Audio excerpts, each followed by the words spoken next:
Le peuple d'Israël avait dû commencer par construire le tabernacle et le temple pour que Dieu pût en prendre possession.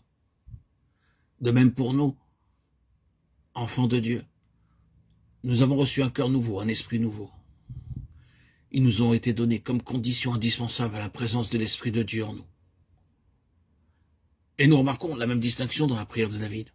Il commence par dire « Crée en moi un cœur pur et renouvelle au-dedans de moi un esprit droit. » Après quoi il ajoute « Ne m'ôte pas l'esprit de ta sainteté. » Psaume 51, 12, 13. De même, dans ces mots, ce qui est né de l'esprit est esprit. Jean 3, 6.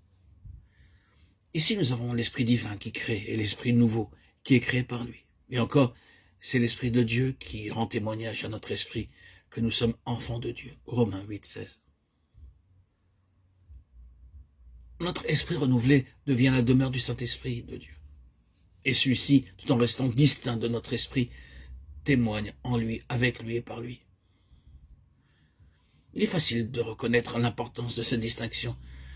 Elle nous fait comprendre le rapport qui existe entre la régénération et l'habitation en nous du Saint-Esprit.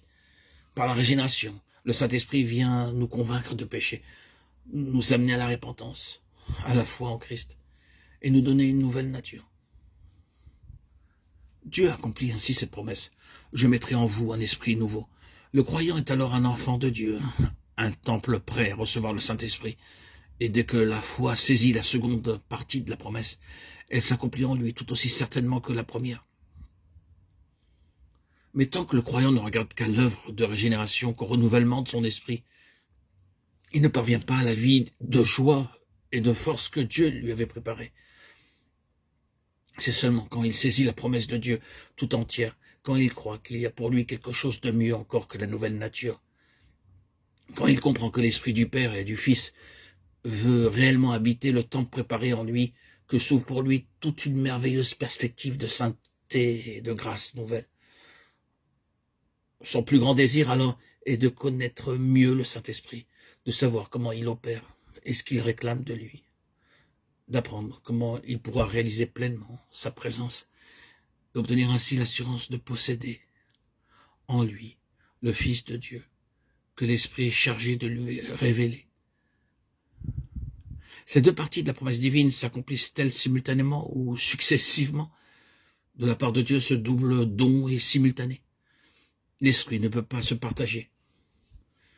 En nous donnant son Esprit, Dieu se donne lui-même à nous avec tout ce qu'il est.